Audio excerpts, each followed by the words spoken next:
Ayong adlaw sa inyo tanan mga kabarangay, ka-LGU kag mga kapwa naton lingkod bayan. Subong nga adlaw upod naton ang isa sa mga tawo nga yara sa likod sang maayo kag organisado nga pagdumala sang pondo sa LGU Panay.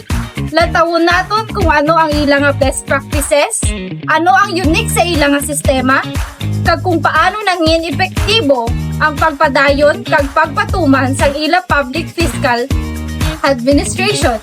Ini nga segment mangin oportunidad para mas makilala naton ang ilang nga mga pamaagi, labi na gid ang mga stratehiya nga nagabulig magpahamtang sang maayo nga pagdumala sang pondo sang banwa o sang isa ka syudad. Sigurado ako nga madamong gid kita sang matunan subong nga adlaw.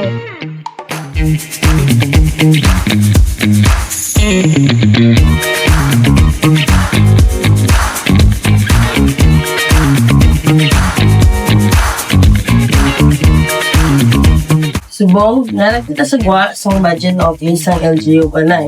Dili natin mamalaan ang nilay importante ng papel sa best fiscal practices kag gusto nga pag-epektibo nga pagdumala sa pondo sa LGU Panay.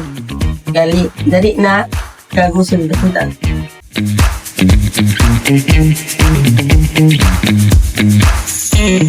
Sir, good morning. Mga galing kami sir, mga graduate students, galing kami from Capsumin and may interview kami dito sa Subong para sa best fiscal practices sa LGU Panay.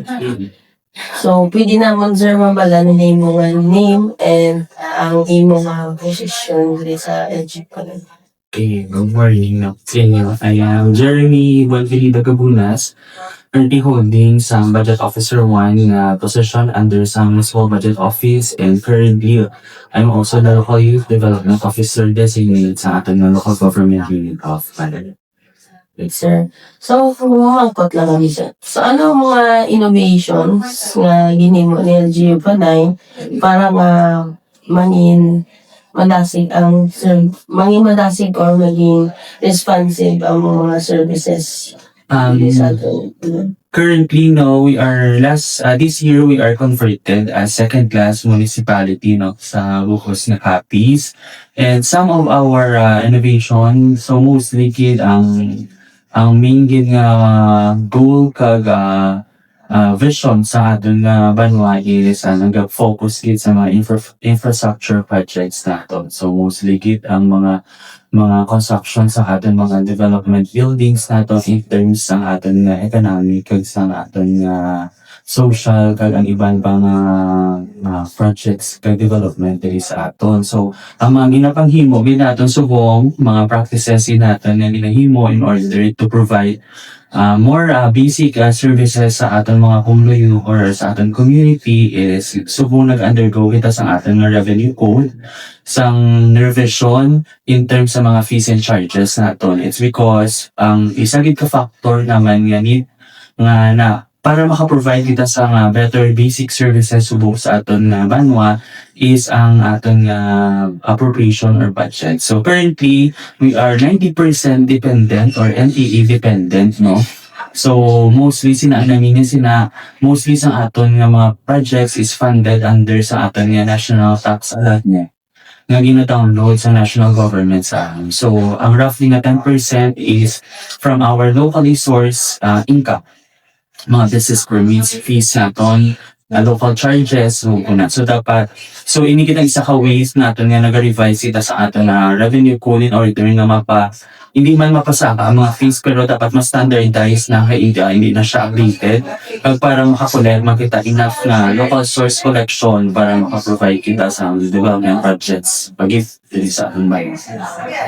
Kaya siya. And ang iban pagit is nag-updating makita sa ating CLUP kada recently natin nga workshop sa CBP natin sa Iloilo, no, in order na ma-streamline kag ma-realign ang mga programs, projects and activities natin para ma-preparahan natin ang mga appropriation or budget sa mga succeeding years. So, based sa binambay mo, sir, paano ga-ensure ni LGU Panay ang transparency, accountability, ang good fiscal management sa paggamit sa public funds? Okay, so para maging transparent kita at accountable as to disbursement or utilization sa punto sa aton nga banwa, may ara kita man reporting no sa mga national government agencies nato like sa DILG, sa mostly sa DBM na siya. And also our reports also is frequently manamon ginapasa monthly and quarterly and semi-annually kag annually sa aton commission audit. Ka-practice kita posting sa aton nga mga reports sa aton nga full disclosure board. So may kita nga tatlo ka conspicuous places nga may full disclosure board naton ang sa may munisipyo, arat sa merkado naton kag aton sa sentro turismo para mapasangkay kag mapakita sa mga pumuloy naton kung ano ang mga status ng mga projects, implementation sa projects naton kag ang pag-disperse sa aton nga kung Sir, ano naman ang mga common challenges na ginapakatubang subong sa LGU kung paano ini ma-address ang iyasang quality nga service para sa tutulungan? So, currently din nga one of the big challenges din na gina-encounter sa LGU subong syempre ang scarcity natin sa resources, most especially sa atin na financial. So, hindi malagi na ang LGU ang nga LGU pa na nag-anunslet pero iba nga mga kapanuhanan man. It's because the demand of basic services naton habang nagadugay, nagadamo. So, mostly sa aton sinakit is ang syempre, during mansang 2023 or 2022 to 2025, nagkakita sa devolution transition plan. So, iba nga mga devolving na function gin-devolve sa halin sa national, so sa LGU. So, muna pagit ang nagatugang sa aton, inapagit ang challenges.